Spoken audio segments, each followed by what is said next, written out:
Halo, selamat pagi anak-anak. Nama saya Adi Budaya, nama budaya. Pagi ini bertemu lagi dengan Bapak dan di sini Bapak akan menjelaskan bagaimana kita menggunakan Microsoft Office Word atau Microsoft Word.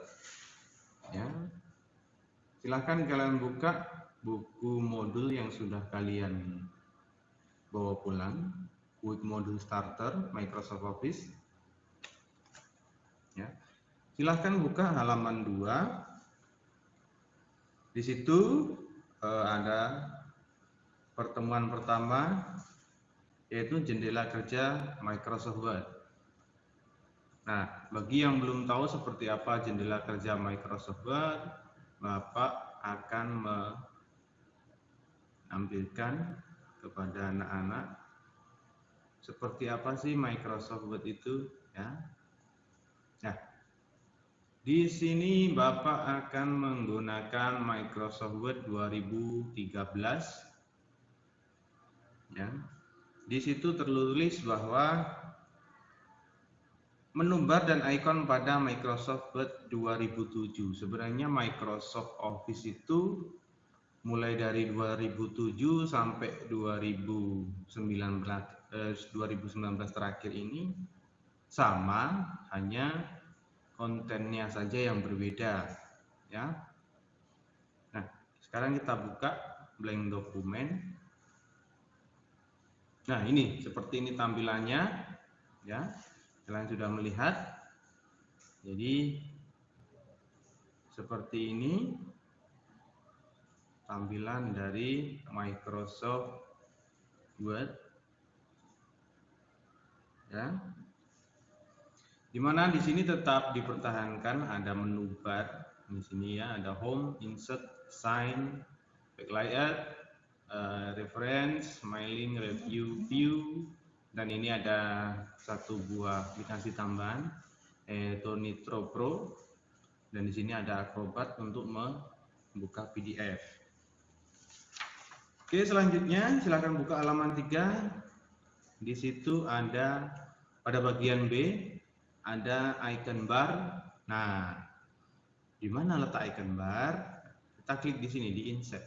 Nah, di sini ada icon bar, ada tabel, picture, online picture, shapes, smart art, chart, screenshot, apps for office, dan lain sebagainya, ya. Ini namanya icon bar. Nah, jadi sudah mengenal, ya, ini adalah menu bar dan ini adalah icon bar. Selanjutnya di bagian 1.2 memilih jenis kertas dan pengaturan margin. Nah, ini di mana kira-kira? Nah, kalau untuk memilih jenis kertas itu ada di backlight, ya. Di mana, Pak? Di sini. Kita memilih jenis kertas, mau pakai kertas ukuran berapa. Di sini secara default ada A4, ada 10 kali 15 cm, ada 13 kali 18, ya. Ini ada banyak pilihan, ya.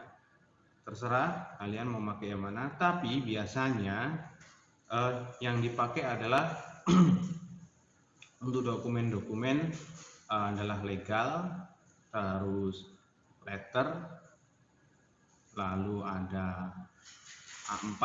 Ini yang sering dipakai ketika kita berurusan dengan dokumen yang resmi, ya. Nah, lalu misalnya, Pak, kita mau bikin layout kertas legal. Nah, kita tinggal klik di backlight, lalu size, ya, lalu kita klik legal. Nah, udah, ini kertasnya sudah berubah menjadi legal, ya. Oke.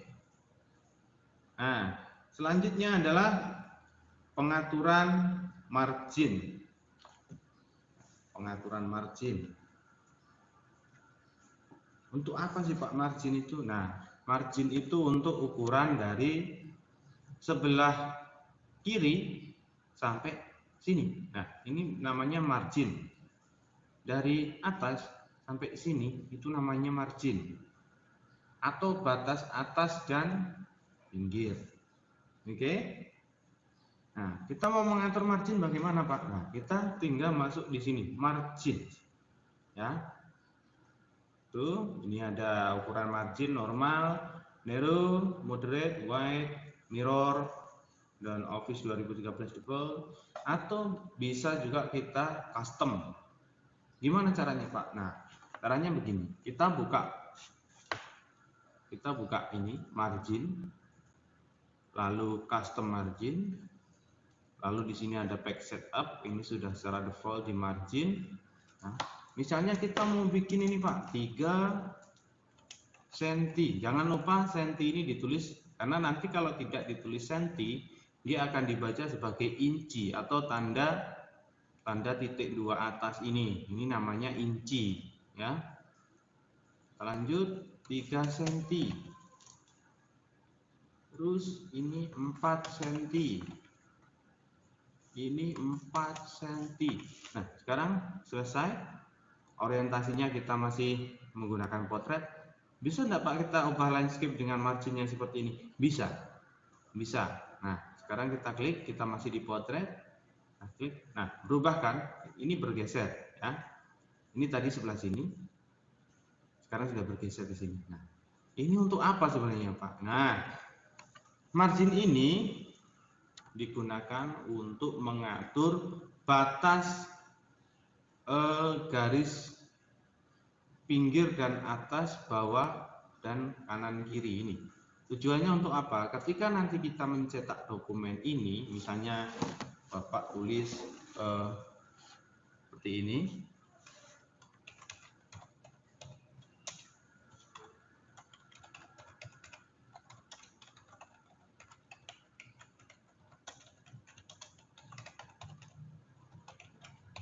Nah, seperti ini.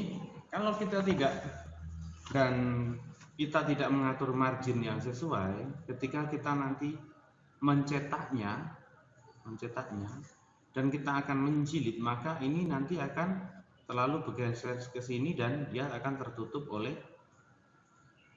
jilitan, ya, atau lem jilitan yang biasanya kita masih menjilid menggunakan lakban hitam itu, ya. Kalau kita atur seperti ini, nanti masih ada sisa atau space untuk kita membuka halaman yang sudah kita cetak, ya. Sampai di sini paham? Kalau tidak paham, coba simak lagi videonya, ya. Oke. Nah, ini ada yang lupa kita tadi mengatur. Setelah kita mengubah ukuran kertas, kita bisa mengatur posisi kertas. Nah, seperti yang Bapak katakan tadi bahwa pack layout ini bisa mengubah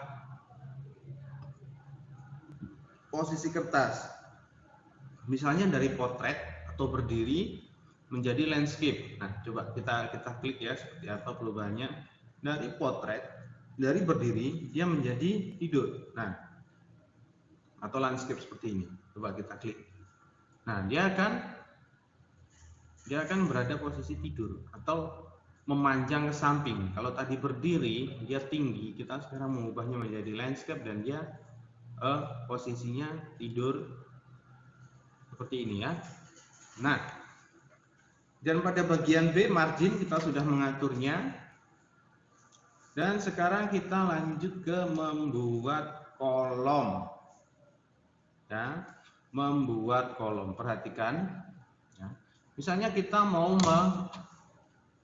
membuat satu kolom. Ini namanya satu kolom, ya. Satu kolom. Kalau dua kolom bagaimana, Pak? Lalu bagaimana kita mengubah kolom? Kita mengubah kolomnya di sini. Masih di pack layout, kita klik kolom di bagian tanda panah ke bawah ini. Nah, ini ada pilihan, ada 1, 2, 3 di sebelah kiri, ada di sebelah kanan. Nah, mana yang akan kita pakai? Itu. Misalnya kita akan membuat menjadi 2 kolom, ya. membuat menjadi 2 kolom. Kita klik saja. Nah, ini sudah terbagi menjadi 2 kolom. Gitu ya. Misalnya kita ini menulis bahasa Indonesia, dan sebelah kanan ini, kolom sebelah kanan ini. Nah, di sini kita tab. Bisa enggak ya? Oh, enggak bisa. Ya, jadi gimana Pak mindahnya? Mindahnya biasanya kita enter seperti ini. Nah, dia mau pindah kan? Nah, jadi cara mindahnya adalah di enter, bukan di tab. Di sini bisa ditulis bahasa Inggris. Nah, ini sudah menjadi 2 kolom. Terus bisa enggak Pak kita membuat 3 kolom? Bisa.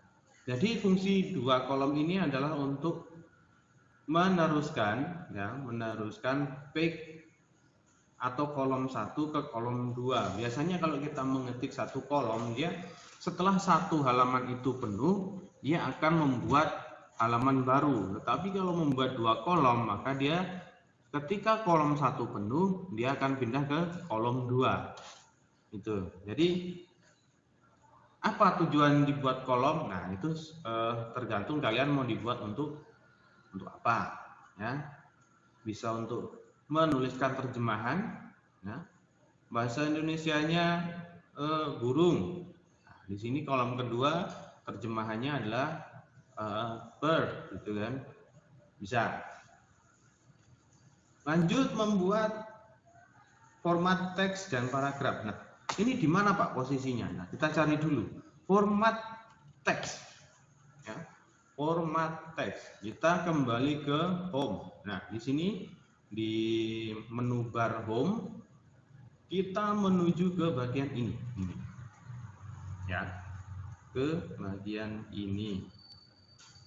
Oh, bukan. Format teks kita ke bagian ini dulu. Ini ya betul di yang ada tulisan ini. Nah, di bagian sini, di sini kita menuliskan. Biasanya kalau resmi dia menggunakan font atau jenis huruf Times New Roman, bisa juga yang lain. Tapi biasanya kalau secara resmi menggunakan Calibri atau Times New Roman. Nah, seperti ini. Atau bisa juga dibuat seperti ini, Algerian. Bisa kita ubah ukuran fontnya dari paling kecil kalau di Windows di Microsoft Office itu 8, paling besar 72 secara default ya. Kalian bisa mengubahnya. Misalnya di sini tidak ada Pak, padahal kita mau fontnya lebih kecil karena kolom atau tabelnya tidak muat, bisa kita buat 6 misalnya kan. Nah, dia kecil sekali, dia sangat kecil. Nah, ini bisa enggak Pak dibuat 2? Coba kita buat menjadi 2 ya, menjadi 2. Bisa, kecil sekali itu ya. Nah, biasanya yang dipakai adalah 12. Ini standarnya 12. Ini diubah menjadi 12 seperti ini. Nah, kita rubah dulu. Ini menjadi standar saja, Times New Roman biar sama. Nah, sudah tahu bagaimana mengubah format teks dan ukuran teksnya kan? Sekarang kita lanjut ke sebentar. Di sini juga masih ada format teks yang lain seperti huruf B besar, ini B di sini, atau B kapital, ini untuk bold ya, untuk menebalkan seperti ini. Jika kita klik, nah ini menjadi tebal seperti ini. Kita sorot, kita perbesar. Nah, ini menjadi tebal. Kalau kita klik ini, nah ini menjadi lebih ramping. Kalau kita klik menjadi dengan huruf B atau bold, bisa juga menggunakan Ctrl B, Ctrl B. Nah, ini bisa tebal. Kalau untuk mengecilkan kita klik lagi Ctrl B atau di huruf B itu, nah kecil lagi, ya kan? Setelah itu ada ini apa Pak?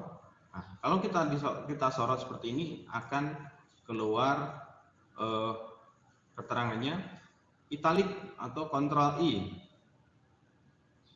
italis your text. Ini fungsinya untuk apa Pak? Untuk membuat tulisan miring. Nah, tulisan miring ini biasanya digunakan untuk menuliskan bahasa-bahasa asing. Misalnya kita di sini menuliskan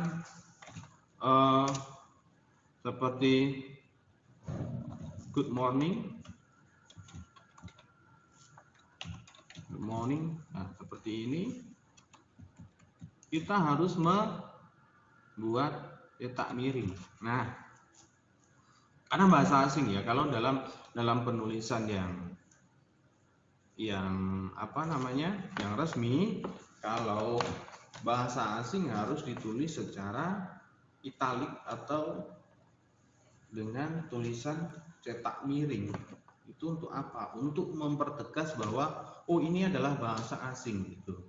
Karena bahasa default kita adalah bahasa Indonesia dalam penulisan karya ilmiah, artikel atau apapun itu ya. Oke. Dan ada lagi di sini. Nah, ini untuk apa Pak ini Pak? Ada garis bawahnya ini. Nah, ini untuk underline ya. Untuk underline. Ini sebenarnya berfungsi juga untuk mempertegas. Misalnya bahasa Indonesia, kita blok dulu, lalu kita klik underline seperti ini. Nah, akan muncul garis bawahnya seperti ini ya. Akan muncul garis bawahnya seperti ini. Ini untuk apa? Untuk mempertegas. Atau jika kita ada surat menyurat yang penting atau ada hal yang penting yang harus kita memastikan bahwa orang yang membaca surat itu benar-benar paham gitu, agar betul-betul paham, maka kita harus menggarisbawahi bahwa intinya itu harus digarisbawahi seperti ini ya. Oke, lanjut. Ini ada tulisan yang di garis tengah untuk apa Pak? Kita coba untuk apa? Nah, ini garis untuk ini bisa difungsikan untuk apa Pak? Ya, ini bisa difungsikan sebagai garis koreksi. Kalau saya menyebutkan garis koreksi, karena ketika kita mengumpulkan atau membuat artikel atau makalah lalu dikumpulkan secara soft copy, tidak di print out, maka ketika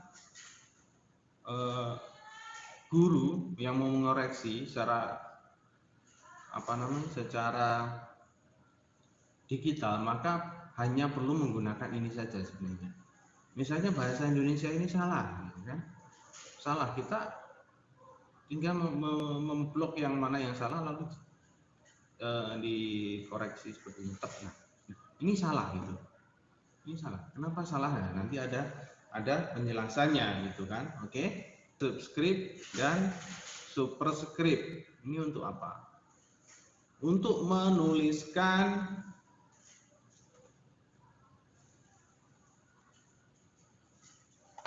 seperti ini.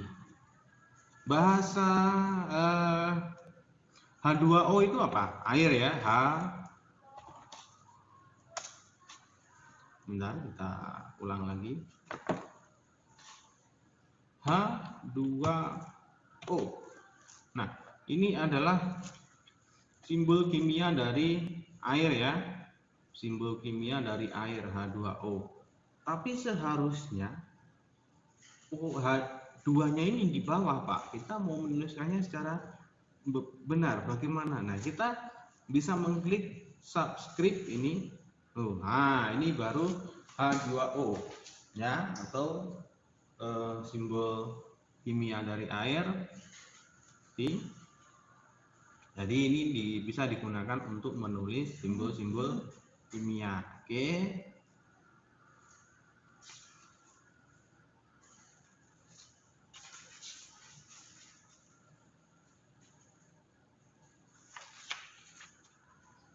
Oke, sampai di sini anak-anak sudah paham atau belum? Atau belum paham sama sekali? Atau belum paham sama sekali? Nah, kita sampai di sini dulu ya untuk tutorialnya. Nanti Bapak akan menyambungnya di video yang kedua yang lebih detail lagi mengenai bagaimana cara kita mengatur format teks dan paragraf secara lengkap. Kita pada saat ini hanya melakukan pengenalan saja di apa sih yang ada di dalam fitur-fitur Microsoft Word ini. Itu saja. Demikian dari Bapak. Selamat pagi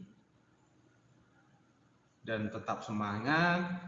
Dan kalau ada yang tidak jelas boleh kalian bertanya kepada Bapak melalui WhatsApp, email atau apapun boleh.